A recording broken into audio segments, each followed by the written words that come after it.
আসসালামু আলাইকুম। আশা করি আমরা সবাই ভালো এবং সুস্থ আছি। তো আমরা আজকে স্থানাঙ্ক জ্যামিতির লেকচার 2 শুরু করব। তো লেকচার 1-এ আমরা দেখছিলাম 11.1 এর বেশ কিছু থিওরি এবং বেশ কিছু ম্যাথ, এবং আমরা বইয়ের 5 নাম্বার ম্যাথ পর্যন্ত করছিলাম। তো আমরা আজকে দ্বিতীয় লেকচারে বইয়ের অনুশীলনীর 11.1 এর 6 নাম্বার ম্যাথ থেকে শুরু করব। তো 6 নাম্বার ম্যাথটা বলতেছে, দেখাও যে এ বি সি একটি সমবাহু ত্রিভুজের শীর্ষবিন্দু। অর্থাৎ তোমাকে 3টা বিন্দু দেওয়া আছে, এটা হচ্ছে তোমাকে সমবাহু ত্রিভুজের শীর্ষবিন্দু প্রমাণ করতে হবে। তাহলে আমরা অলরেডি এরকম ম্যাথ করছিলাম, সমদ্বিবাহু, সমবাহু, ঠিক আছে, বিষমবাহু, এরকম অলরেডি আমরা ম্যাথ করছিলাম। দেখো আমরা 3 নাম্বার এবং 2 নাম্বার যে দুটা ম্যাথ করছিলাম, ও দুটা ম্যাথেই হচ্ছে আমরা এগুলো বলছিলাম যে সমবাহু কখন হয়, সমদ্বিবাহু কখন হয়, সমকোণী কখন হয়, বিষমবাহু কখন হয়। আশা করি তোমরা 6টা পারবা। ঠিক আছে, আমরা 7 থেকে শুরু করব। তো 7 থেকে দেখো, 7 থেকে যদি আমরা শুরু করি তাহলে আমাদেরকে বেশ কিছু জিনিস বুঝতে হবে যেগুলো হয়তো আমরা অলরেডি জানি। ধরো একটা চতুর্ভুজ বর্গক্ষেত্র হওয়ার শর্ত কি? এইটা ধরো একটা বর্গ, ঠিক আছে, এইটা ধরো একটা রম্বস, এইটা একটা রম্বস, এইটা ধরো একটা আয়ত,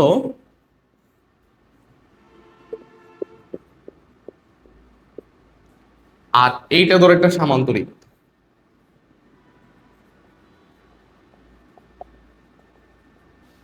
ঠিক আছে, এখন একটা চতুর্ভুজ কখন বর্গক্ষেত্র হয়?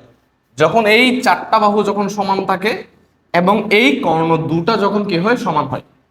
তাহলে 4টা বাহু সমান এবং কর্ণ দুটা যদি সমান হয়, তখন ওই চতুর্ভুজটা কি হয়, বর্গ হয়। ঠিক আছে, তাহলে বর্গ হওয়ার সত্য কি? 4টা বাহু সমান হবে এবং কর্ণ দুটা কি হবে, সমান হবে। রম্বস, দেখো বর্গকে তুমি যদি এদিকে ধাক্কা মারো তখন এটা কি হয়ে যায়, রম্বস হয়ে যায়।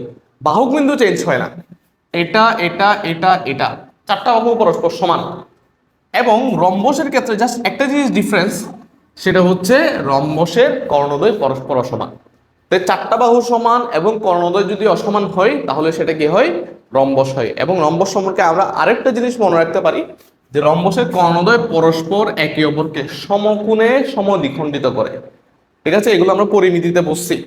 ঠিক আছে, রম্বসের কর্ণদ্বয় পরস্পরকে সমকোণে সমদ্বিখণ্ডিত করে, এই চ্যাপ্টারে দরকার নাই কিন্তু পরিমিতিতে আমাদের দরকার আছে এই জিনিসটা। তারপর আয়ত, আয়ত কখন হয়? যখন বিপরীত বাহু সমান হয়। এটার এটা যখন সমান হবে, এটার এটা যখন সমান হবে, তখন সেটাকে আমরা কি বলবো, আয়ত বলবো। এবং আয়তের ক্ষেত্রে এই কর্ণ দুটোও পরস্পর সমান। তাহলে বিপরীত বাহু সমান, কর্ণদ্বয় পরস্পর সমান, তখন সেটা কি হবে, আয়ত হবে। আর সামান্তরিক কখন হয়? বিপরীত বাহু সমান এবং কর্ণদ্বয় কি হবে, কর্ণদ্বয় অসমান হবে।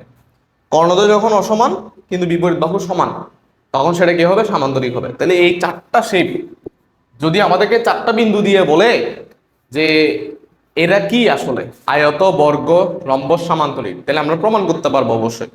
ঠিক আছে, তো আমাদের 7 নাম্বার ম্যাথটা এটাই বলছে। ধরো 7 নাম্বার ম্যাথে আমাকে 4টা বিন্দু দেওয়া আছে, আমি এগুলো আঁকার চেষ্টা করি। আমি এগুলো এখানে আঁকি। এইটা ধরো এক্স, এইটা ধরো ওয়াই। বলা হচ্ছে -50, ধরো এটা এটা হচ্ছে -50, -50, অর্থাৎ এক্স এর দিকে, এক্স এর বিপরীত দিকে 5 যাবে এবং ওয়াই এর দিকে যাবে না। ওয়াই এর দিকে না গেলে উপরে উঠবে না, নিচেও যাবে না। কারণ ওয়াই ওয়াই মানে হচ্ছে হয় উপরে নাইলে নিচে, এক্স মানে হয় ডানে নাইলে বামে। ওকে, এটা হচ্ছে এ, আর বি হচ্ছে 50, ধরো এটা বি, এটা হচ্ছে 50, সি হচ্ছে 55, ধরো এটা সি, এইটা হচ্ছে 55, বি হচ্ছে -55, ডি হচ্ছে -5, -5, 5। তাহলে এ বি সি ডি আমরা যদি বর্ধিত করি তাহলে এটাই হচ্ছে আমাদের এ বি সি ডি চতুর্ভুজ। এই চতুর্ভুজটা একটি আয়তক্ষেত্রের 4টে শীর্ষবিন্দু, এটা প্রমাণ করতে হবে। অর্থাৎ এই চতুর্ভুজটা একটা আয়তক্ষেত্র প্রমাণ করতে হবে। তাহলে আমরা কি বের করব, 4টা বাহু বের করব এবং 2টা কর্ণ বের করব। এরপর আমরা বুঝে যাব যে সেটা আয়ত হবে নাকি বর্গ হবে নাকি রম্বস হবে নাকি সামান্তরিক হবে। তাহলে আমরা প্রথমে এখান থেকে দেখো, তাহলে 7 নাম্বার, প্রথমে আমরা এখান থেকে এবি বের করি। দেখো এটা 5, এটা 5, একদম সিম্পলি কিন্তু 10 বলে দেওয়া যায়। তুমি দুই বিন্দু মধ্যবর্তী দূরত্ব দিয়ে করতে পারবো, অথবা কমন সেন্স অ্যাপ্লাই করে এখান থেকে একটুকু হচ্ছে 5, আবার এখান থেকে একটুকু হচ্ছে 5। মাইনাস কেন হয়েছে? জাস্ট বিপরীত দিকে গেছে এই জন্য মাইনাস হয়েছে। বাট যখন আমরা দূরত্ব বলবো তখন এটাকে কি বলবো? 5 বলবো। তাহলে 5 আর 5 মিলে কত হবে? 10 হবে। আমরা যদি সূত্র দিয়ে করি তাহলে রুট দিব, রুট দিয়ে এটা থেকে এটা বিয়োগ করব, তাহলে 5 প্লাস 5 হোল স্কয়ার প্লাস এটা থেকে এটা বিয়োগ করব, দরকার নাই, 0 মাইনাস 0 হোল স্কয়ার। ওকে, তাহলে কত হচ্ছে এখানে? এখান থেকে কত হবে? 10 হবে। এরপর ভিসি বের করি আমরা। ভিসি এই যে এখান থেকে এটুকু, এটা এমনিও 5 হবে, তাহলে তুমি বের করতে পারো চাইলে 5 minus 5 whole square, 5 minus 5 whole square plus 5 minus 0 whole square. তাহলে এটা কত হবে? 5 হবে। তারপর সি ডি বের করি, প্রথমে চারটা বাহু বের করে ফেলি। সিডি, তাহলে এটাইও 5, এটাইও 5, তাহলে 10 হবে। আমরা যদি দুই বিন্দুর দূরত্ব দিয়ে বের করি, 5 মাইনাস মাইনাস 5, তাহলে 5 plus 5 whole square plus 5 minus 5, 5 minus 5 whole square. তাহলে এখান থেকে কত বের হবে? 10। আবার আমরা যদি অ্যাডি বের করি তাহলেও কত আসবে? তাহলেও 5 আসবে। ঠিক আছে, তাহলে আমরা চারটা বাহু বের করলাম, দেখলাম যে এটা আর এটা সমান, এটা আর এটা সমান, তার মানে বিপরীত বাহুদ্বয় সমান। তাহলে বিপরীত বাহুদ্বয় সমান কিসের কিসের ক্ষেত্রে হয়? আয়তক্ষেত্রের ক্ষেত্রে হয় এবং সামান্তরিকের ক্ষেত্রে হয়। এখন আয়ত হবে নাকি সামান্তরিক হবে, এই পার্থক্যটা বানাবে কিন্তু কর্ণ। কর্ণ যদি সমান হয় তাহলে আয়ত হবে, আর কর্ণ যদি অসমান হয় তাহলে সামান্তরিক হবে। তাহলে আমরা কর্ণ দুটা বের করব, একটা হচ্ছে এটা বের করব, আর একটা হচ্ছে এটা বের করব। তাহলে আসো আমরা কর্ণ বের করি। ধরো কর্ণ হচ্ছে, একটা হচ্ছে অ্যাসি, অ্যাসি বের করি, তাহলে অ্যাসি সমান হবে রুট ওভার এটা থেকে এটা। তাহলে ধরো 5 থেকে -5 বিয়োগ করলে 5 প্লাস 5 হোল স্কয়ার প্লাস 5 থেকে 0 বিয়োগ করলে 5 minus 0 whole square.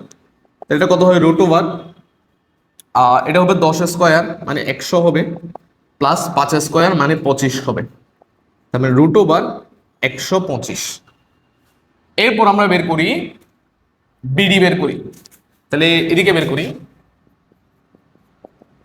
Root over, দেখো এটা আর এটা, তাহলে 5 মাইনাস 5, তাহলে 5 প্লাস 5 হোল স্কয়ার প্লাস 0 5, তাহলে 5 মাইনাস 0 হোল স্কয়ার। তাহলে কত হয় এটা? এটা হবে 10 স্কয়ার মানে 100 প্লাস 5 স্কয়ার মানে 25।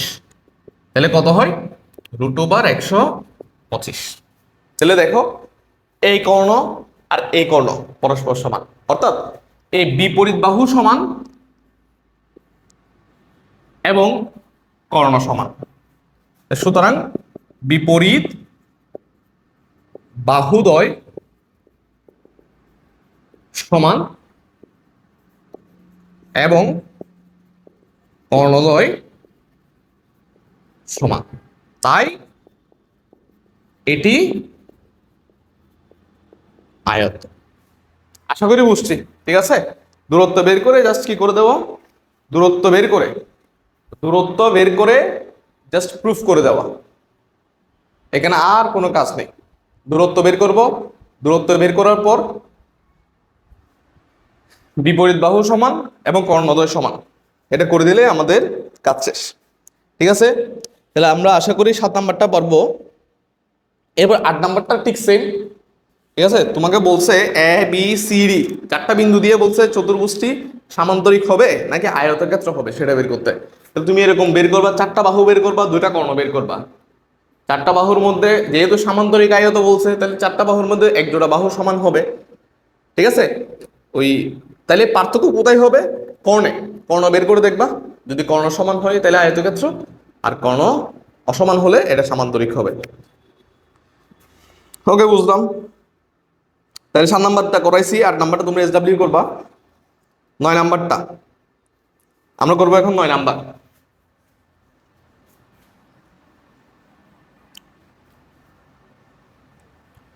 আসো আমরা 9 নাম্বার প্রবলেমটা সলভ করি। তো 9 নম্বরে বলা হচ্ছে একটা বিন্দু আছে 10.5, বি একটা বিন্দু আছে 7.6, সি একটা বিন্দু আছে -3.5। ঠিক আছে, এ হচ্ছে 10.5, বি হচ্ছে 7.6 আর সি হচ্ছে -3.5। এদের আরেকটা বিন্দু দেওয়া আছে P3-3, P3-2। বলছে এই তিনটা বিন্দু থেকে পি বিন্দুটা কোনটা সবচেয়ে নিকটবর্তী হবে। ঠিক আছে, পি বিন্দু এই তিনটা বিন্দু সবচেয়ে নিকটবর্তী। তাহলে সবচেয়ে নিকটবর্তী মানে হচ্ছে যে যার দূরত্ব কম, পি থেকে যার দূরত্ব কম হবে সে সবচেয়ে কাছে থাকবে, আর যার দূরত্ব বেশি হবে সে সবচেয়ে দূরে থাকবে। ঠিক আছে, তাহলে এখানে কি বের করে দিবা, পি থেকে ওই বিন্দুগুলোর দূরত্ব বের করে নিবা, যেটা সবচেয়ে কম হবে সেটাই নিকটবর্তী হবে। তাহলে সুতরাং পি হতে এ, এটা যদি আমরা বের করি পি হতে এ মানে হচ্ছে পি এ, তা রুট ওভার এই দুটা বিন্দুর মধ্যবর্তী দূরত্ব, তাহলে এক্স এর difference whole square 10 - 3 whole square plus 5 - -2, 5 + 2 whole square. তাহলে এখানে কত হচ্ছে রুট ওভার 49 প্লাস 49। তাহলে যেহেতু দুইটা 49, 49 × 2 লিখতে পারি 7√2। এটার উপর রুট পড়লে 7, এটার উপর রুট পড়লে √2। এরপর আমরা পিবি বের করি। পি থেকে বি বিন্দু দূরত্ব রুট দিব 7 - 3 হোল স্কয়ার প্লাস 6 - -2, তাহলে 6 + 2 হোল স্কয়ার। তাহলে এখানে কত আসে, এখানে 4, 4-এর উপরে স্কয়ার দিলে কত হবে 16 প্লাস 8, 8-এর উপরে স্কয়ার দিলে 64। তাহলে রুট ওভার 64 প্লাস 16, এটা যোগ করলে 0, এটা যোগ করলে 7, 8, 80। ঠিক আছে, রুট ওভার 80। এখন আমরা এখান থেকে চাইলে ভাঙতে পারি এই জিনিসটাকে চাইলে আমরা ভাঙতে পারি কিভাবে, অথবা ধরো এটাকে আমরা 16 ইন্টু কত লিখতে পারি, 16 ইন্টু 5 লিখতে পারি, 5 16 80, 4√5 লিখতে পারি। ঠিক আছে, আচ্ছা তাহলে পি এ পি বি, এরপর আমরা পিসি বের করি। রুট ওভার পি থেকে সি বিন্দু দূরত্ব 3 থেকে -3 বিয়োগ করো, তাহলে 3 + 3 হোল স্কয়ার হবে। এরপর 5 থেকে -2 বিয়োগ করো, 5 + 2 হোল স্কয়ার হবে। তাহলে কত হয় এখানে 6 এর উপর স্কয়ার মানে 36 প্লাস 49। তাহলে কত হয় রুট ওভার 85, 85। ঠিক আছে, এটাকেও চাইলে আমরা এভাবে লিখতে পারি জাস্ট বোঝার জন্য, যে রুট ওভার 98, আর এটাকে চাইলে আমরা এভাবে 80 রেখে দিতে পারি, রুট ওভার 80 রেখে দিতে পারি। তাহলে দেখো কোনটা সবচেয়ে কম, যেটা রুট ওভার 80 এটাই সবচেয়ে কম, এটাই সবচেয়ে বেশি, এবং এটা হচ্ছে মাঝামাঝি। তুমি ক্যালকুলেটর চাপলে বুঝতে পারবে। ঠিক আছে, তাহলে এখানে সুতরাং পিভি সবচেয়ে কম দূরত্ব, তাই বি সবচেয়ে নিকটবর্তী। ঠিক আছে, এটা লিখে দিলে আমাদের কাজ শেষ। ঠিক আছে, যেহেতু পিবি সবচেয়ে কম দূরত্ব তাহলে নিশ্চয়ই বি সবচেয়ে কাছে, এই জন্যই দূরত্বটা কম আসছে। ঠিক আছে, বুঝছি। একদম ইজি প্রবলেম। 9 নাম্বার আশা করি বুঝছি। এরপর হচ্ছে 10 নম্বর প্রবলেমটা সলভ করব। এই 10 নম্বর প্রবলেমটা অনেক ইম্পর্টেন্ট। ঠিক আছে, এই 10 নম্বর প্রবলেমটা প্রায় ফ্রিকোয়েন্টলি তুমি দেখবা যে বিভিন্ন সিকিউতে আসে, ক নাম্বারের জন্য আসে, মানে 2 নাম্বারের জন্য দেয়। ঠিক আছে, তাহলে 9 নাম্বার বুঝছি। এবার আমরা 10 নাম্বার প্রবলেমটা সলভ করব।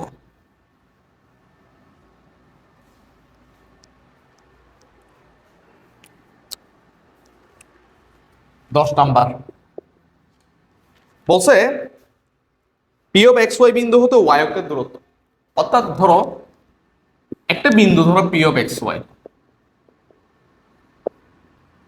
এই বিন্দু হতে ওয়াই অক্ষের যে দূরত্ব, এবং 3 2 বিন্দুর দূরত্ব, ধরো 3 2, ধরো 3 2, আমি ধরলাম এটা ধরলাম 3 2। এই 3 2 বিন্দু দূরত্ব দেখো, প্রশ্নের ভাষা বুঝতে হবে। ওই যে একটা প্রবলেম করাইছি গত লেকচারে আমরা 5 নম্বর প্রবলেমটা করাইছি, ঠিক 5 নম্বর প্রবলেমের মতো। এখানে ভাষাগত একটা মারপ্যাচ আছে, বলছে পি অফ এক্স ওয়াই হতে ওয়াই অক্ষের দূরত্ব এবং এটা দূরত্ব, মানে ওই পি অফ এক্স ওয়াই হতে একবার ওয়াই অক্ষের দূরত্ব এবং পি অফ এক্স ওয়াই হতে একবার কিউ বিন্দু দূরত্ব, এই দুটো দূরত্ব তারা কি বলছে, সমান বলছে। ঠিক আছে, এখান থেকে তারা যে কোনো একটা কিছু দেখাচ্ছে। ওকে, তাহলে আমরা কি লিখবো প্রশ্ন মতে, পি অফ এক্স ওয়াই কত ওয়াই অক্ষ, এটা যত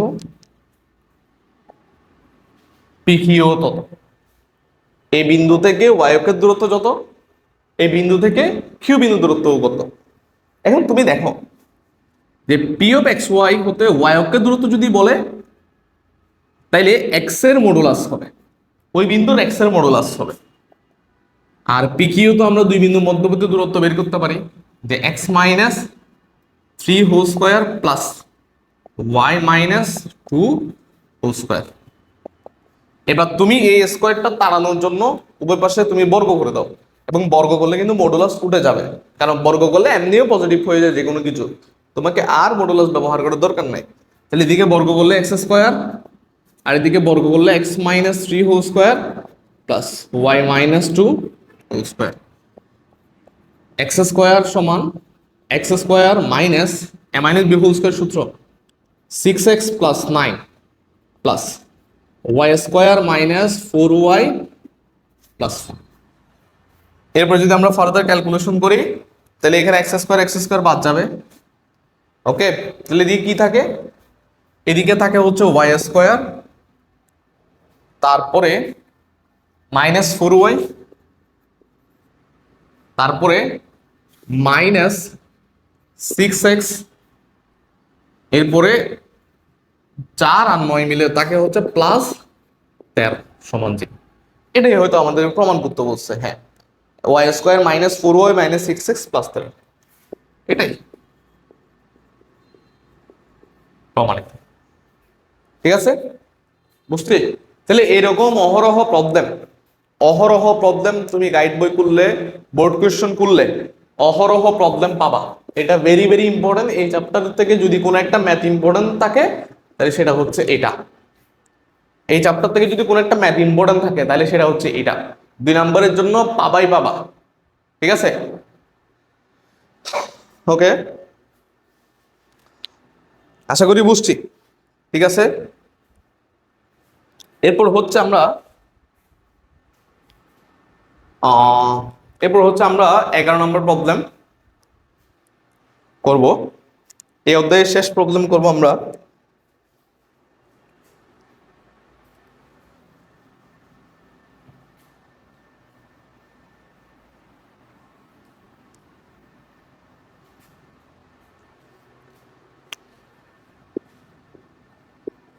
এগারো নম্বর প্রবলেম দেখো, এটা করার জন্য আমাদেরকে ছোট্ট একটা বেসিক জিনিস জানা লাগবে। সেটা আমি বোঝাচ্ছি।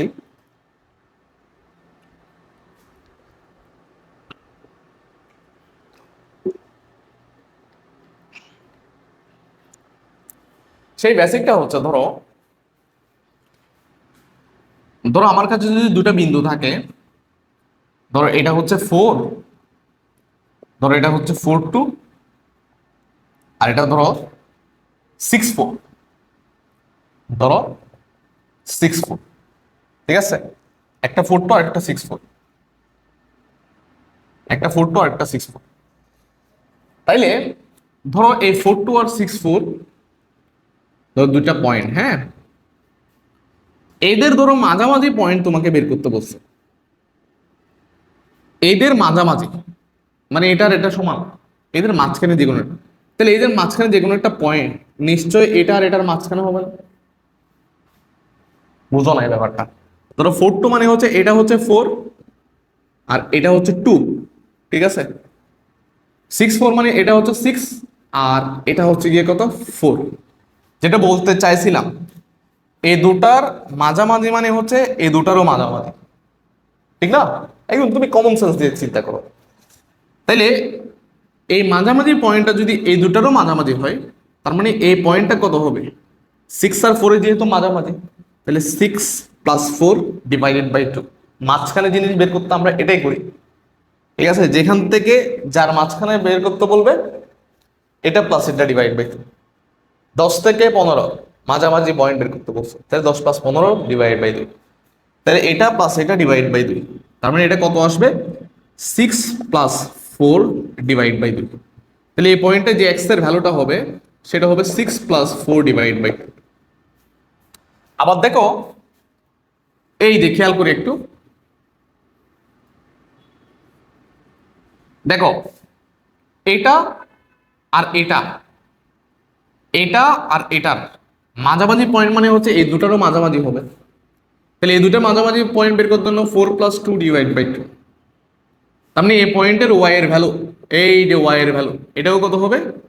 4+2 / 2। ঠিক আছে? তো এখান থেকে কনক্লুশন কি? কনক্লুশন কি এখান থেকে?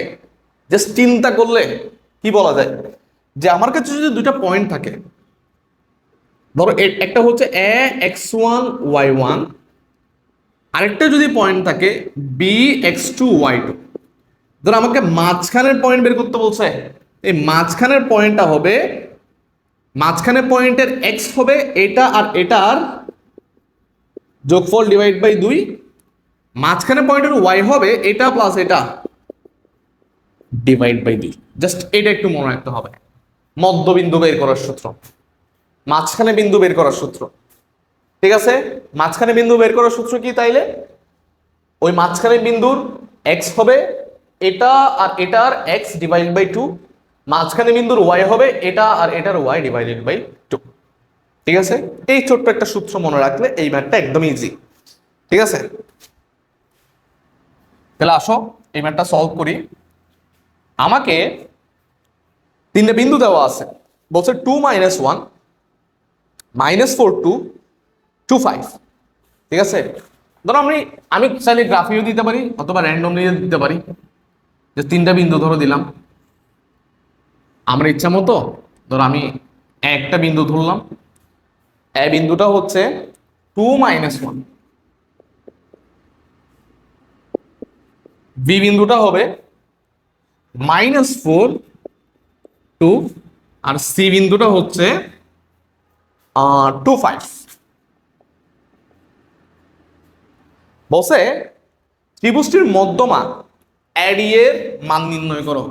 ত্রিভুজটির মধ্যমা অ্যাডি, অর্থাৎ এ থেকে এই দুই বিন্দুর মধ্যবিন্দু সংযোজক যে রেখা, এটাই হচ্ছে অ্যাডি, এটাই হচ্ছে মধ্যমা। মধ্যমা মানে হচ্ছে কোন একটা শীর্ষ থেকে বিপরীত বাহুর মধ্যবিন্দু সংযোজক রেখা। ঠিক আছে? তার মানে এই ডি বিন্দু নিশ্চয়ই বি আর সি এর মধ্যবিন্দু। তাহলে ডি এডি যেহেতু মধ্যমা, তাই ডি বিসি এর মধ্যবিন্দু। ঠিক আছে? তাহলে ডিটা কিভাবে বের করব? সুতরাং ডি বের করার সূত্র হচ্ছে এটার এক্স যোগ করে 2 দিয়ে ভাগ, এটার এক্স যোগ করে 2 দিয়ে ভাগ।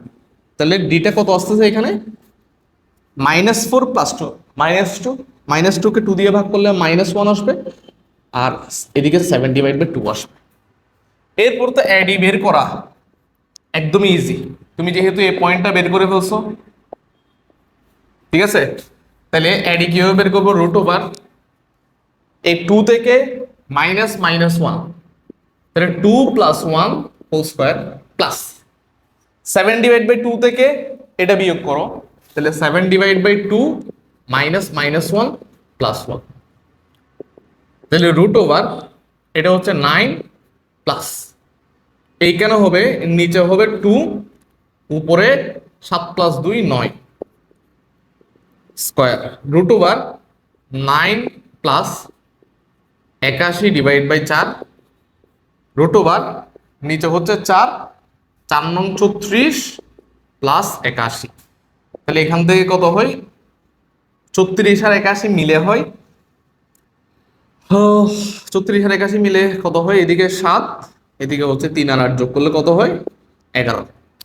ঠিক আছে, 117 ডিভাইড বাই 4 এর রুট। তাহলে এর রুটটা 117 উপর দিলে 117, আর 4 উপর দিলে 2। এটাই হচ্ছে আমাদের এই প্রবলেমের আনসার। ঠিক আছে, তাহলে আইডি এর দৈর্ঘ্য কত আসছে? আইডি এর দৈর্ঘ্য আসছে √117 ডিভাইড বাই কত? 2। ওকে, এখন তুমি চাইলে ধরো এডি বললো, তোমাকে বললো তিনটা মধ্যমার দৈর্ঘ্য বের করতে। ঠিক আছে, তাহলে এডি বের করলে তুমি চাইলে এ বি সি ডি, তুমি চাইলে বিই মধ্যমার দৈর্ঘ্য বের করতে পারো, তুমি চাইলে সিএফ মধ্যমার দৈর্ঘ্য বের করতে পারো। ঠিক আছে, একটা ত্রিভুজ দিয়ে তোমাকে যদি বলে ওই ত্রিভুজে মধ্যমা দৈর্ঘ্য বের করো, তাহলে এইভাবে তুমি বিপরীত বাহুর মধ্যবিন্দু বের করবা, এরপর শীর্ষবিন্দু থেকে ওই মধ্যবিন্দু পর্যন্ত একটা মধ্যমা, এই দুইটার মধ্যবিন্দু বের করে এটা থেকে এটা পর্যন্ত আরেকটা মধ্যমা, এই দুটার মধ্যবিন্দু বের করে এটা থেকে এটা পর্যন্ত আরেকটা মধ্যমা, বলতে পারে কোশ্চেন বলতে পারে। অথবা তোমাকে একটা ত্রিভুজ দিয়ে বলল যে এদের মধ্যমা তিনটা যে পাইছো, অথবা এদের মধ্যবিন্দু সংযোজক রেখা যে ত্রিভুজ বানায় ওই ত্রিভুজের বৈশিষ্ট্য, ওটা কোন ধরনের ত্রিভুজ হবে।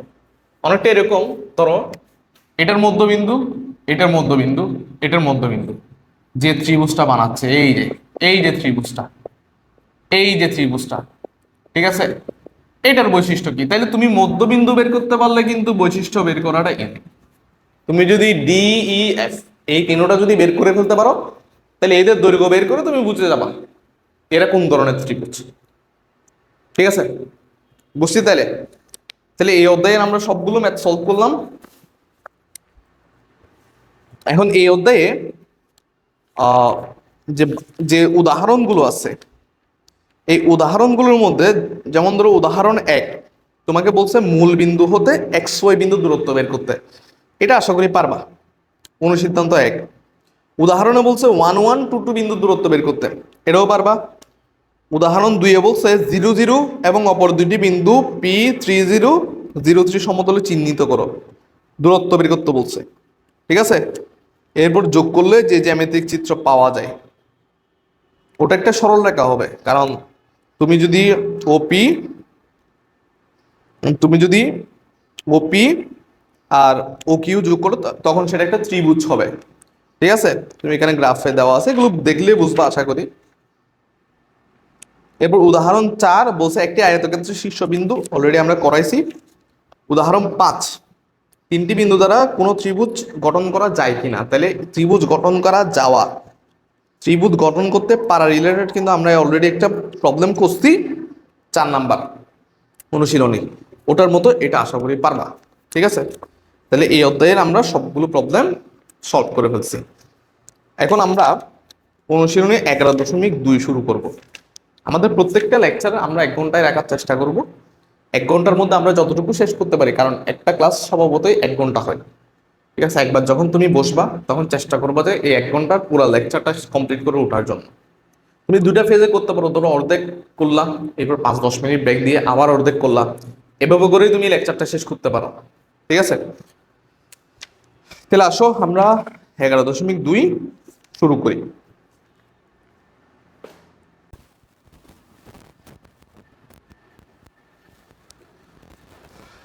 তাহলে আমরা শুরু করতেছি অনুশীলনী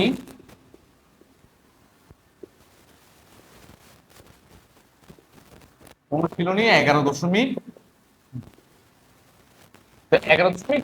প্রথম যে টপিকটা সেটা হচ্ছে ত্রিভুজের ক্ষেত্রফল নির্ণয়। ঠিক আছে, আমরা করবো এখন ত্রিভুজের ক্ষেত্রফল নির্ণয়। ত্রিভুজের ক্ষেত্রফল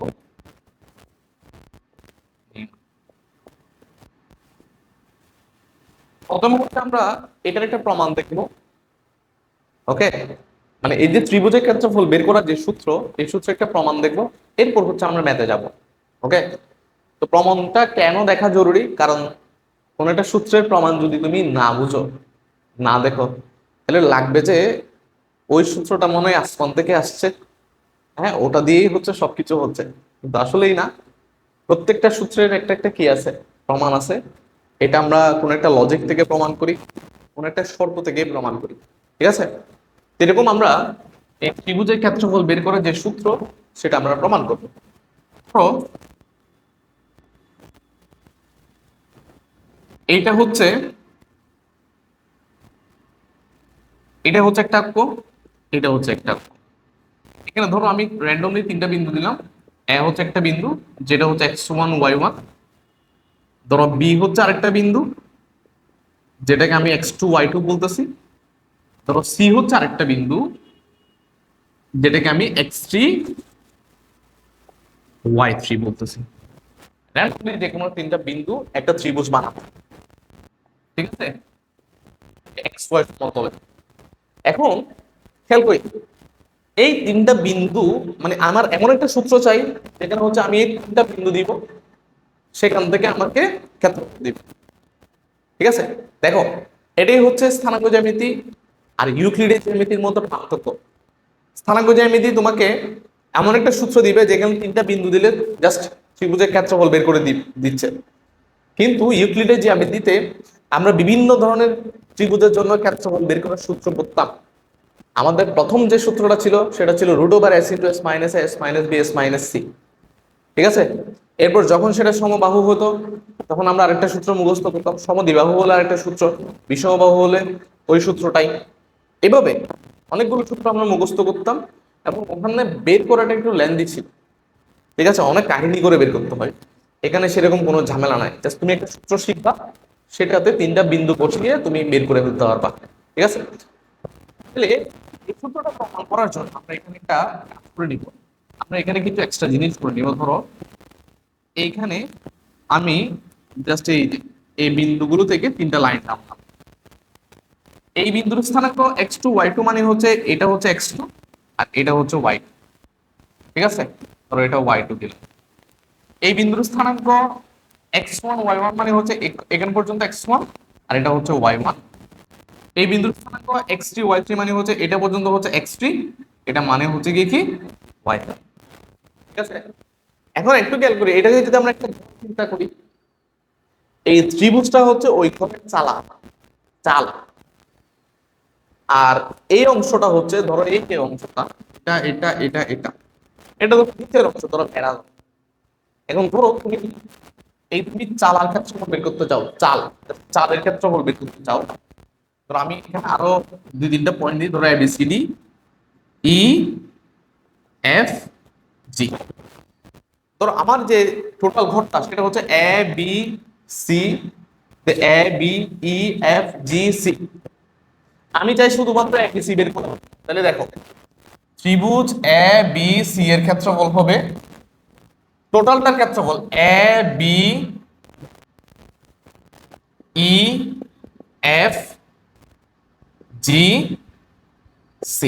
মানে টোটাল ক্ষেত্রফল থেকে চালার ক্ষেত্রফল বাদ, সরি এই বেড়ার ক্ষেত্রফল বাদ। তাহলে বেড়ার ক্ষেত্রফল হবে CBEFG।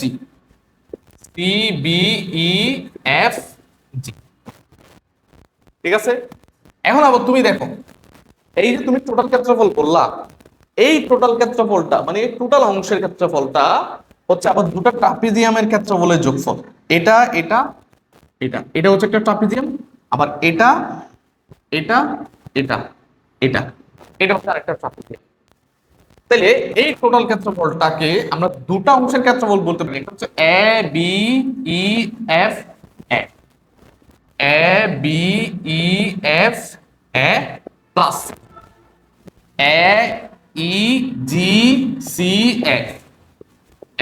AEGCA minus CBEFG। ঠিক আছে, এখন খেয়াল করি এই ট্রাপিজিয়ামটার ক্ষেত্রফল, এটা হচ্ছে প্রথম ট্রাপিজিয়াম, মানে এটা হচ্ছে দ্বিতীয় ট্রাপিজিয়াম, সেখান থেকে আমরা এই বেড়াটা বাদ দিব। ঠিক আছে, তাহলে আমরা চালের ক্ষেত্রফল পেয়ে যাব। এই ট্রাপিজিয়াম এই দুটো ট্রাপিজিয়াম যোগ করে সেখান থেকে যদি আমরা বেড়ার ক্ষেত্রফলটা বিয়োগ দিই তাহলে আমাদের ত্রিভুজের অথবা চালের ক্ষেত্রফল বের হয়ে যাবে। তাহলে এই ট্রাপিজিয়ামটার ক্ষেত্রফল কত দেখো তো। আমরা জানি ট্রাপিজিয়ামের ক্ষেত্রফল ধরো এরকম, যদি একটা ট্রাপিজিয়াম থাকে, ধরো এরকম একটা ট্রাপিজিয়াম আছে, হ্যাঁ, এরকম একটা ট্রাপিজিয়াম, তাহলে ট্রাপিজিয়ামের ক্ষেত্রফল হচ্ছে হাফ ইন্টু সমান্তরাল বাহুদ্বয়ের যোগফল, ধরো এটা এ, এটা বি, এ প্লাস বি ইন্টু তাদের মধ্যবর্তী দূরত্ব যেটাকে আমরা উচ্চতা বলি এইচ, এটার মধ্যবর্তী দূরত্ব। এখন তাহলে এখানে তাহলে কত হবে, হাফ হবে প্রথমে, এরপর y1 প্লাস y2, এই যে এটার এটার যোগফল, এখান থেকে এটার সাথে গুণ হবে তাদের মধ্যবর্তী দূরত্ব, এই যে এটা। এখন দেখো এখান থেকে একটুকু x1, এখান থেকে একটুকু x2, তাহলে এই যে দূরত্বটা এটা হবে x1 minus x2, x1 minus x2, বুঝলাম? প্লাস আবার হাফ এটা সমান্তরাল বাহুদের যোগফল, তাহলে y1 y3, y1 plus y3, এটার সাথে তাদের মধ্যবর্তী যে ডিসটেন্স, এই যে এটা হচ্ছে x3, এটা হচ্ছে x1, তাহলে x3 minus x1, x3 minus x1, সেটা থেকে বিয়োগ করব হচ্ছে হাফ ইন্টু এই যে এই ট্রাপিজিয়ামটার ক্ষেত্রফল বিয়োগ করব, তাহলে এই ট্রাপিজিয়ামের ক্ষেত্রফল কত, এই ট্রাপিজিয়ামের ক্ষেত্রফল হাফ ইন্টু এই দুটার যোগফল y2 প্লাস y3, তাদের মধ্যবর্তী উচ্চতা এটা আর এটা, বা তাদের মধ্যবর্তী দূরত্ব, তাহলে x3 minus x2, x3 minus x2, ঠিক আছে? তাহলে এখানে একটা লম্বা ক্যালকুলেশন আসবে, যেমন ধরো আমি যদি এখানেও হাফ আছে, এখানেও হাফ আছে, এখানেও হাফ আছে, তাহলে প্রথমে হাফটা সবার সামনে নিয়ে আসি, এরপর এটা আর এটা যোগ গুণ করলে x1 y1 plus x1 y2 minus x2 y1 minus x2 y2, ঠিক আছে? এরপরে হচ্ছে প্লাস দিয়ে এই দুটোটা গুণফল দিবা, এরপর মাইনাস দিয়ে এই দুটোটার গুণফল দিবা, ক্লোজ করে দিবা। এখন সবগুলো গুণ করলে, সবগুলো গুণ করে তুমি যদি কাটাকাটি করো, তাহলে এই ধরনের একটা সূত্র মানে এই ধরনের একটা লাইন পাবা, তুমি গুণ করে কাটাকাটি করবা, ঠিক আছে? এগুলো একদম বেসিক ব্যাপার। সেই সূত্রটা হচ্ছে এরকম, x1 y2 plus x2 y3 plus x3 y1 minus x2 y1 minus x3 y2 minus x1 y3, তুমি সবগুলো সবগুলো সবগুলো গুণ করে যোগ বিয়োগ করার পরে যে লাইনটা পাবা, একদম ফাইনালি গিয়ে এই লাইনটা পাবা। আমি এগুলো দেখাচ্ছি না, জাস্ট যোগ বিয়োগ গুণবা এই জন্য দেখাচ্ছি। এরপরে হচ্ছে একটু খেয়াল করি, হাফ এই যে অংশটা x1 y2 x2 y3 x3 y1, এই জিনিসটাকে আমরা একটা ডায়াগ্রাম আকারে লিখতে পারি, ঠিক আছে? তোমাকে যদি বলা হয় যে ত্রিভুজ এবিসি এর ক্ষেত্রফল হচ্ছে এটা, তুমি এটা মুখস্থ করো, তাহলে তোমার জন্য একটু টাফ হয়ে যাবে জিনিসটা মুখস্থ করা। এই জন্য এটাকে একটা ডায়াগ্রাম আকারে লেখা যায়, কিভাবে দেখো একটু দেখি, জাস্ট দেখা যাচ্ছে কিনা কর্নারে, ওকে দেখা যাচ্ছে। সেই ডায়াগ্রামটা হচ্ছে এরকম, সেই ডায়াগ্রামটা হচ্ছে এরকম যে প্রথমে তুমি x1 y1 দিবা, এরপর হচ্ছে x2 y2 দিবা, এরপর হচ্ছে x3 y3 দিবা, এরপর আবার x1 y1 দিবা, ঠিক আছে? এই হাফটা সামনে লিখলাম, এই অংশটাকে এখান থেকে একটু এই ব্র্যাকেটের ভেতর অংশটাকে পুরো একটা ডায়াগ্রাম আকারে লিখলাম। এখন তুমি বলতে পারো যে কেন লিখলাম, দেখো এইভাবে যদি লিখি, এখান থেকে আমরা একটা নিয়ম বানাবো, যে নিয়ম থেকে হচ্ছে এই লাইনটা আসবে। দেখো এই লাইনটা অনেকটা এরকম না, x1 y2 x2 y3 x3 y1, এই তিনটার গুণ যোগ, এই তিনটা গুণ করে যোগ দিয়ে দিয়ে লেখা। আবার এই যে দেখো বিয়োগ, এটা এটার গুণফলের বিয়োগ, এটা একটা গুণফল বিয়োগ, এটা একটা গুণফল বিয়োগ, মানে সোজাভাবে গুণ করে যোগ দিয়ে লেখা, উল্টাভাবে গুণ করে বিয়োগ দিয়ে লেখা, ঠিক আছে? এখন যদি আমি তোমাকে বলি যে ভাই তুমি এইটা মুখস্থ করো যে এবিসি এর ক্ষেত্রফল, এখন তুমি বলবো যে এটা মুখস্থ করো, তাই এটা মুখস্থ করার কি আছে? প্রথমে 1 বসাবো, এরপর 2 বসাবো, এরপর 3 বসাবো, আবার 1 বসাবো, শেষ। ঠিক আছে, অনেকটা এই যে এ বিন্দু, বি বিন্দু, সি বিন্দু, আবার এ বিন্দু, মানে যেখান থেকে গণনা শুরু করছি এ বি সি আবার হচ্ছে এ। ঠিক আছে, এখন এটা লিখে তুমি এই লাইনে আসতে পারবা, কিন্তু জাস্ট এই যেভাবে গুণ করে যোগ দিয়ে লিখবা, উল্টাভাবে গুণ করে বিয়োগ দিয়ে লিখবা, শেষ। এবং এখান থেকে ক্যালকুলেশন করে তুমি ত্রিভুজের ক্ষেত্রফল পেয়ে যাবা। তো এই ডায়াগ্রামটাকে সারাস ডায়াগ্রাম বলা হয়, এবং এই ডায়াগ্রামের মাধ্যমে চাইলে আমরা ত্রিভুজের ক্ষেত্রফল বের করার যে সূত্র, এটা ইজিলি মনে রাখতে পারি। ঠিক আছে, তাহলে আমাদের এখান থেকে যে আমরা একটা কনক্লুশন পাইলাম, এটা আমরা একটু টোটাল বলি। যে এখান থেকে যে সূত্রটা পাইলাম, যে আমাদের কাছে যদি এরকম 3টা বিন্দু দেওয়া থাকে, ধরো এই যে 3টা বিন্দু, একটা হচ্ছে এ x1 y1, আর একটা হচ্ছে বি x2 y2, আর একটা হচ্ছে সি x3 y3। ঠিক আছে, এখন এটার ক্ষেত্রফল হবে এ বি সি। ত্রিভুজের ক্ষেত্রফল প্রথমে হাফ দিব, এরপর যে বিন্দু থেকে যাত্রা শুরু করব এটাকে 1 দিব, এটাকে 2 দিব, এরপর দ্বিতীয় বিন্দু দিব, এরপর তৃতীয় বিন্দু দিব, যেখান থেকে যাওয়া শুরু করছি আবার সেখানে আসবো, মানে যেটা দিয়ে শুরু করছি সেটা দিয়ে শেষ করব, যেটা দিয়ে শুরু সেটা দিয়ে শেষ, যেটা দিয়ে শুরু সেটা দিয়ে কি করব আমরা শেষ করব। ঠিক আছে, এরপর এটা গুণ করব, এটা গুণ করব, এটা গুণ করব, যোগ দিব, এটা গুণ করব, এটা গুণ করব, এটা গুণ করব, বিয়োগ দিব, শেষ। ক্যালকুলেশন করে যেটা আসবে সেটাই হচ্ছে ত্রিভুজের ক্ষেত্রফল। ঠিক আছে, এখানে একটা ব্যাপার স্যাপার আছে, খুব ছোট একটা ব্যাপার স্যাপার আছে। ঠিক আছে, আমরা নোট দিয়ে লিখি। সেটা হচ্ছে এই যে বিন্দুগুলো যে আমি নিলাম, প্রথমে যে এ বিন্দুটা নিলাম, বি বিন্দুটা নিলাম, সি বিন্দুটা নিলাম, ভালো করে খেয়াল করো। এ বিন্দু নিলাম, বি বিন্দু নিলাম, সি বিন্দু নিলাম। এখানে এই বিন্দুগুলোকে 1 2 3 চয়েস করার একটা সিস্টেম আছে। সেই সিস্টেমটা হচ্ছে ঘড়ির কাঁটার বিপরীত দিকে। দেখো, ঘড়ির কাঁটা ঘুরে হচ্ছে এদিকে, ঘড়ির কাঁটা ঘুরে হচ্ছে এদিকে। ঠিক আছে, এই যে এদিকে ঘুরে, কিন্তু আমরা ঘড়ির কাঁটা বিপরীত দিকে ঘুরাবো। ঘড়ির কাঁটা বিপরীত দিকে ঘুরিয়ে বিন্দুগুলোকে 1 2 3 বলবো। তোরা প্রথমে এটা বললাম, এটাকে 1 বললাম, এরপর এটা থেকে এটাতে যাবো নাকি এটাতে যাব, এটা ডিপেন্ড করবে ওই ঘড়ির কাঁটার বিপরীত ঘূর্ণন। বিপরীত দিকে ঘুরাইলে এটা দিকে যায়। তাহলে এখান থেকে যদি একটা ঘড়ির কাঁটা থাকে, তাহলে দিকে ঘুরাইলে এদিকে, আর বিপরীতে ঘুরাইলে এদিকে, তাহলে বিপরীতে ঘুরাবো, বিপরীতে বিপরীতে ঘুরাইলে এখান থেকে এটাই, এটা 2 নাম্বার। আবার এখান থেকে আবার বিপরীতে ঘুরাইলে এটাই, এটাই 3 নাম্বার। ঠিক আছে, তুমি চাইলে এখান থেকে শুরু করতে পারো, এটাকে 1 বলতে পারো, এটাকে 2, এটাকে 3, আবার এটাকে 1। তুমি 1 যে কোনো একটা বিন্দু ধরতে পারো, শর্ত হচ্ছে ঘড়ির কাঁটার বিপরীতে ঘোরাতে হবে, এবং যেটা দিয়ে শুরু করবে সেটা দিয়ে শেষ করতে হবে। ঠিক আছে, তাহলে এখানে দূরে কথা মনে রাখতে হবে। ঠিক আছে, ঘড়ির কাঁটার এখানে নোট, 1 নাম্বার নোট হচ্ছে এটাকে অ্যান্টি ক্লকওয়াইজ বলে। অ্যান্টি ক্লকওয়াইজ ঘোরাতে হবে বা নিতে হবে বিন্দু। আর এই সূত্রের মধ্যে যেইটা দিয়ে শুরু সেটা দিয়ে শেষ, এটা একটু মনে রাখতে হবে। ঠিক আছে, আমরা ঘুরাবো হচ্ছে ঘড়ি কাঁটার বিপরীত দিকে, আর যেটা দিয়ে শুরু করব সেটা দিয়ে শেষ করব। ঠিক আছে, আমার কলমটা একটু কম ধরতেছে, আমি একটা কলম আনি।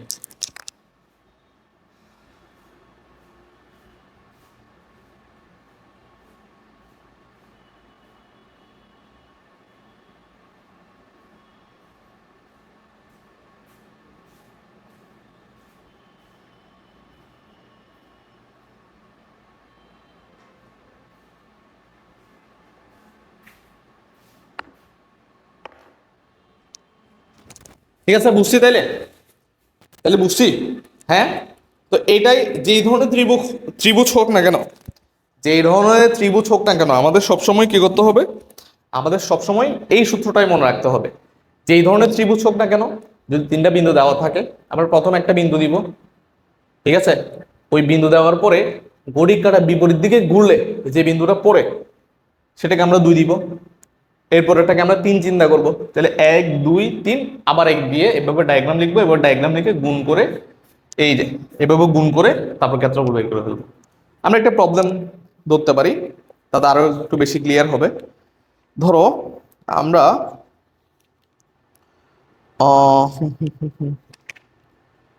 ধরো আমরা বইয়ের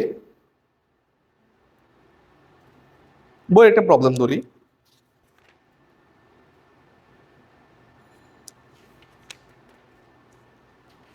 এই যে উদাহরণ ধরো 12, উদাহরণ 12 করি আমরা।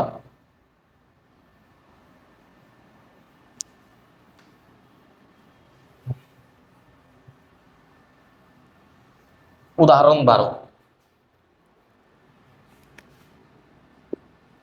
উদাহরণ 12, উদাহরণ 12 তো বলছে এ হচ্ছে একটা বিন্দু 2 3,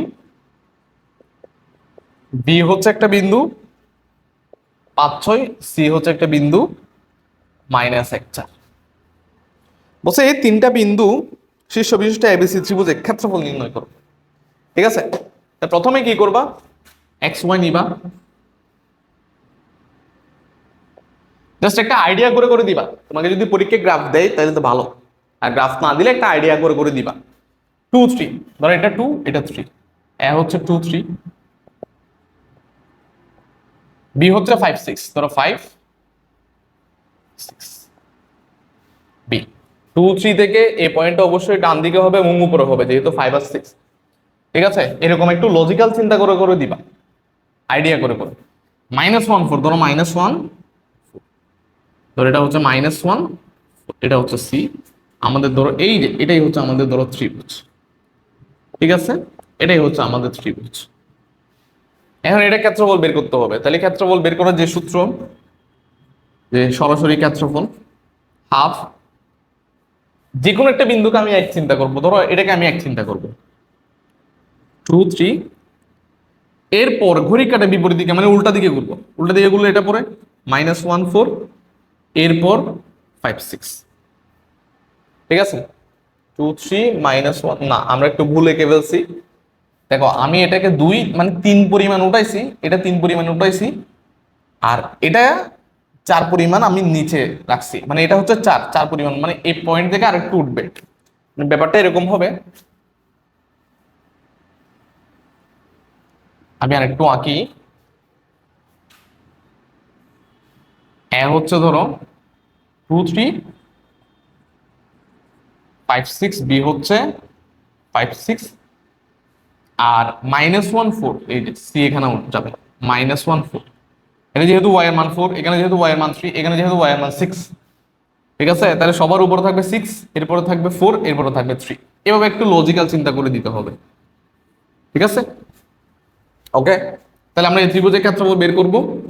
প্রথমে হাফ দিব, যে কোনো একটা পয়েন্ট সিলেক্ট করব, ধরো এই পয়েন্টটা আমি সিলেক্ট করলাম 2 3, এরপর ঘড়ি কাটা বিপরীত মানে উল্টা দিকে ঘুরবো, তাহলে উল্টা দিকে ঘুরলে এই যে বিতে 5 6, আবার উল্টা দিকে ঘুরলে -1 4, আবার উল্টা দিকে ঘুরলে 2 3, যেটা দিয়ে শুরু সেটা দিয়ে শেষ। ওকে, তাহলে এখান থেকে কত আসবে, হাফ। দেখো সোজাভাবে কোণাগুলো গুণ করে যোগ দিয়ে লিখবো, তাহলে 6 2 12, 4 5 20, এখানে -3, তিনটা যোগ দিয়ে লিখলাম, এই মাইনাস থাকার কারণে এটা মাইনাস হয়ে গেছে। এরপর উল্টা গুণ করে বিয়োগ দিয়ে লিখবো, 5 আর 3 গুণ করলে 15 বিয়োগ, -1 আর 6 গুণ করলে -6, বিয়োগ যেহেতু দিব প্লাস হয়ে যাবে এখানে, এটা গুণ করে 8 বিয়োগ, তাহলে কত আসতেছে এখান থেকে, হাফ 12 20 6, তাহলে 12 20 32, 32 আর 6 হচ্ছে 38, 38 থেকে 15 15 -3 হচ্ছে -18, -18 আর -26, আর 38 -26, তাহলে এখানে আসা হচ্ছে হাফ। 38 থেকে 26 যদি আমরা বিয়োগ করি তাহলে থাকে হচ্ছে 12, তাহলে আমরা যদি কাটাকাটি করি তাহলে 6 বর্গ একক। ওকে, তাহলে 6 বর্গ একক আসছে। তুমি যদি এটা না করে ধরো তুমি যদি এই পয়েন্টটাকে আমি একটু কেস বলি, ধরো কেস, এগুলোকে একটু কেস দিয়ে বলি আমি। যদি আমরা এভাবে না করে যদি আমরা এটাকে এক ধরতাম, ধরো -1 হাফ দিলাম, -1 4 কে ধরো আমি এক ধরলাম, এটাকে এক ধরলে গড়ি কেটে বিপরীত দিয়ে করলে এইভাবে যাবে, তাহলে এটাকে 2 ধরতে হবে, এটাকে 3 ধরতে হবে, আবার 1 দিতে হবে। এভাবে করলেও তুমি দেখবা যে কত আসবে, 6 বর্গ একক আসবে। বিশ্বাস না হলে করে দেখো, ঠিক আছে? ওকে, এটা কেস গেল। আরেকটা কেস দেখো,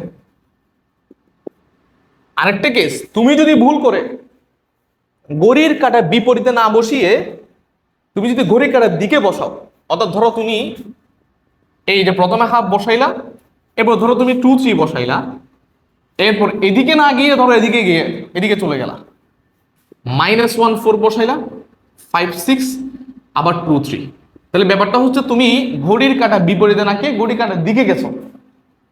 তাহলে প্রবলেমটা কি হবে? কোনো প্রবলেম হবে না, প্রবলেমটা হচ্ছে জাস্ট সামনে একটা কিন্তু মাইনাস চলে আসবে। তো এখন ক্ষেত্রফলটা মাইনাস হতে পারে না, এই জন্যই হচ্ছে মাইনাসটা না আনার জন্য আমরা কি করি, মাইনাসটা না আনার জন্য আমরা কি করি, সবসময় ঘড়ির কাঁটা বিপরীতে নিই।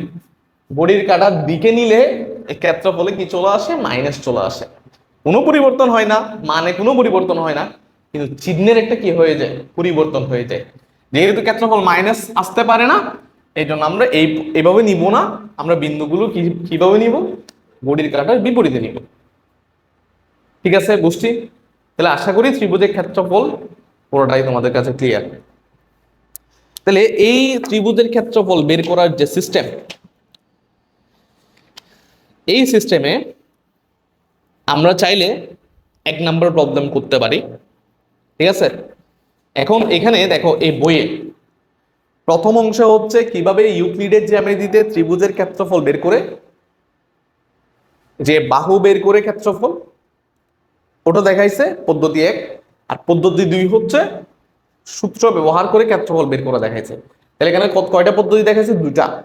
একটা হচ্ছে বাহুগুলো বের করে √s * s - a s - b s - c, ঠিক আছে, ওটা পদ্ধতি 1, আর এটা হচ্ছে পদ্ধতি 2। তাহলে যদি বলা হয় পদ্ধতি 1 এর মাধ্যমে ত্রিভুজের ক্ষেত্রফল বের করো, তাহলে a b b c c a এই 3টা বাহু বের করে অর্ধ পরিসীমা বের করে যেভাবে ত্রিভুজের ক্ষেত্রফল বের করি আমরা সেভাবে করব।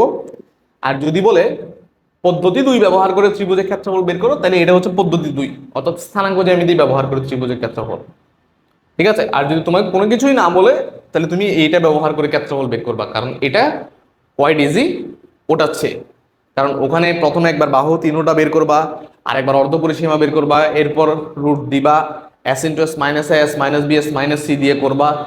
মোটামুটি একটু ঝামেলা আছে, সময় সাপেক্ষ। এটা করলে ইজিলি তোমার ক্ষেত্রফল বের হয়ে যাবে এবং মানে কোনো চেঞ্জ আসবে না। এখানে এই পদ্ধতিতে বের করে যেটা পাবা, আগের পদ্ধতিতে বের করেও সেটা পাবা। আমার কথা বুঝছো? ওকে, তাহলে আমরা আমরা তাহলে আমরা পদ্ধতি 1টা আমরা দেখাচ্ছি না, ওটা যেহেতু আমরা পরিমিতিতে করি, আশা করি তোমরা পারবা। জাস্ট স্থানাঙ্ক জ্যামিতি অর্থাৎ পদ্ধতি 2 ব্যবহার করে আমরা এই চ্যাপ্টারের ক্ষেত্রফলগুলো বের করব। 1 নাম্বার 11.2 1 নাম্বার প্রবলেম। 1 নাম্বার বলছে হচ্ছে একটা বিন্দু যেটা হচ্ছে -2 0 -2 0 একটা বিন্দু, বি হচ্ছে আরেকটা বিন্দু 5 0, সি হচ্ছে একটা বিন্দু 1 4, ধরো 1 4, ধরো 1 4, ঠিক আছে, এই এবিসি। তাহলে বলছে A B B C C এ বাহুর দৈর্ঘ্য বের করো। এ বি বের করো, বি সি বের করো, সি এ বের করো। এরপর বলছে এ বি সি এর পরিসীমা বের করো। তাহলে কি করবা? দেখো A B B C C এগুলো অলরেডি বের করতে পারবা। তাহলে আমরা যদি এ বি বের করি, তাহলে রুট দিব এই যে এ বি, তাহলে কনসেপ্ট দিয়ে বের করে ফেলি। এটা 5, এটা হচ্ছে 2, তাহলে কত আসবে? টোটাল আসবে 7। বিসি কত আসবে? দেখো বি আর সি রুট দিবা, 5 - 1 4 হোল স্কোয়ার করলে 16 আসবে, 4 - 0 4 হোল স্কোয়ার করলে 16 আসবে। তাহলে 16 কয়টা? দুইটা, 4√2। ঠিক আছে, এরপর রুট দিবা, এসি 1 - -2 তার মানে 3 হয়ে যাবে, 3 স্কোয়ার হলে 9, 4 - 0 4 স্কোয়ার হলে 16, তাহলে কত আসবে? 5 আসবে। তাহলে এ বি 7, বিসি হচ্ছে 4√2 আর এসি হচ্ছে 5। এখন পরিসীমা, পরিসীমাকে আমরা 2s দিয়ে প্রকাশ করি, 7 + 5 + 4√2। ক্যালকুলেটর দিয়ে যেটা আসবে সেটাই হচ্ছে আনসার। ঠিক আছে, এটা হচ্ছে একের ক। খ নাম্বার বলছে ত্রিভুজটির ক্ষেত্রফল বের করো। খ নাম্বারে ত্রিভুজটির ক্ষেত্রফল 7 5 4√2। এটা করলে অবশ্যই একটা পরিসীমা আসবে না?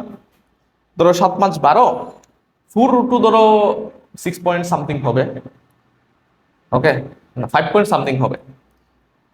7 5 ধরো 12, তাহলে এ 12 আর ধরো এখানে ধরো 6, ঠিক আছে, 12 ধরো 18, 18 হইলে অর্ধ পরিসীমা। ধরো এটা 18 ধরলাম, আমার এখানে ক্যালকুলেটর নাই এই জন্য আমি করতে পারতেছি না। ধরো এটা 18 ধরলাম, ঠিক আছে, সাপোজ 18 ধরলাম। তাহলে 18 ধরার পরে অর্ধ পরিসীমা কত হবে? দেখো তো, অর্ধ পরিসীমা 18 / 2 9 হবে না? ঠিক আছে, আমি ধরলাম 18, এটা পয়েন্ট সামথিং আসবে, আমি 18 ধরলাম। আমি জাস্ট তোমাকে ওয়েটা দেখাচ্ছি। তাহলে এবার ওই যে ম্যানুয়াল পদ্ধতিতে আমরা করব, স্থানাঙ্ক যে আমি দিলাম ম্যানুয়ালি আমরা করব, এটাই ক্ষেত্রফল। তাহলে এটাই ক্ষেত্রফল কত জানি আমরা? ক্ষেত্রফল ত্রিভুজের ক্ষেত্রফল √s s minus a s minus b s minus c। এটা করে যেটা আসে সেটাই হচ্ছে আনসার। ঠিক আছে, এইটা আগের পদ্ধতি, আগের পদ্ধতি। কিন্তু স্থানাঙ্ক জ্যামিতি করলে আমরা ডিরেক্টলি সূত্র ব্যবহার করে দিব, আমাকে এটা করে কোনো দরকার নাই 2 3 স্টেপে করার, ডিরেক্টলি সূত্র ব্যবহার করে দিব। এটাই হচ্ছে স্থানাঙ্ক জ্যামিতির সুবিধা। ঠিক আছে, তুমি জাস্ট পয়েন্ট দিবা, ওই ডায়াগ্রামটাতে বসাবা, ওখান থেকে ক্যালকুলেশন করে তোমাকে ডিরেক্টলি মান দিয়ে দিবে। এরকম কয়েকটা স্টেপে করা লাগে না, একটা স্টেপ, 1 স্টেপ।